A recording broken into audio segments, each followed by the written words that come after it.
Firstly, I'd like to applaud Darlington Borough Council for holding this inquiry and particularly for inviting the public to speak.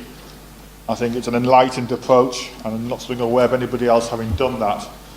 I'm not a clinician, I'm not a politician. I've had recent experiences that brought this situation very close to my own heart. Well, firstly, I've got to say, I was amazed to hear today for the first time that £5 million has already been spent engaging with the public. Well, I'm sorry, nobody's engaged with me. How many more millions of NHS money are going to be spent engaging with members of the public? Now, we've also heard quite a slick presentation regarding journeys and visions and pathways. Well, I'm afraid the reality already is very different.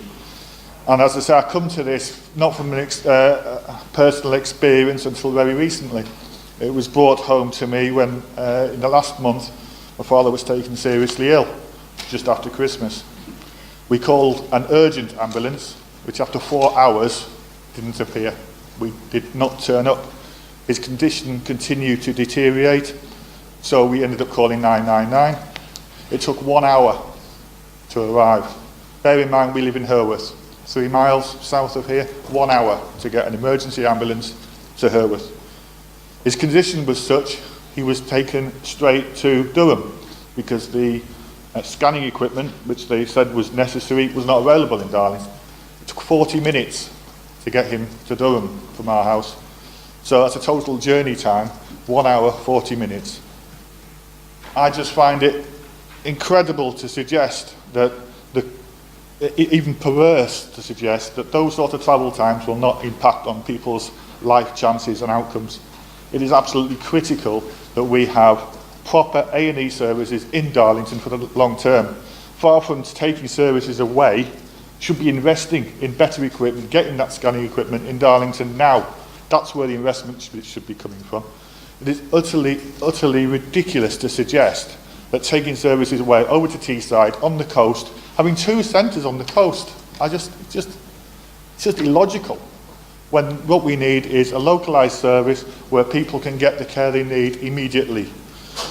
The second point I'd like to make, it's a rather more pleasant experience, but I was lucky enough, blessed with a granddaughter 10 months ago. She had a very normal, healthy pregnancy. All was going well until the very last moment. And at the end, she had to have an emergency C-section. All the services were on hand in Darlington, and the outcome was brilliant. And we're all extremely happy and grateful for the care that she has received. But can you just imagine taking away that consultant-led service from Darlington? You will end up with young families being transported, young mothers in the last stages of labour being taken over to Teesside in all the straight, and to talk about journey times of 20 minutes is ridiculous. We all know it takes longer than that to get over there. You know, they'll have had, she would have already had an epidural, she'd have been up to all sorts of drips and so forth.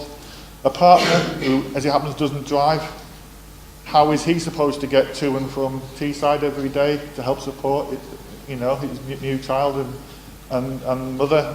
It's just, none of this makes any sort of sense at all. You know, these young people are going through a stressful enough time as it is. You know, to have these experts behind these proposals, have they ever had to go by public transport to get to any of these hospitals? You go to Herworth, there isn't a bus service after 6 o'clock. You'd be totally reliant on taxis if you could afford one. I have to say that I find the lack of humanity in these proposals just exasperating. There is no humanity in any of this. And to suggest that these are anything other than a cost-cutting measure is simply patronising in the extreme. This isn't about transformation. We should be investing in proper NHS services and a competent management structure to support it. Now, no doubt we've already heard that the consultation process has not yet started, no formal decisions have been made. I'm sorry, I know only too well what consultations mean. You get a preferred option, and that miraculously is what comes about. Well, I'm sorry, we must not allow the preferred option to be the downgrading of NHS services from Darlington Memorial Hospital. And finally, I must must not finish without thanks and support from all those we received as a family from all aspects of the NHS, from the paramedics through to all the clinicians and the doctors, the GPs, everybody, because the actual frontline care staff are absolutely superb, and we mustn't forget that in the whole of this process.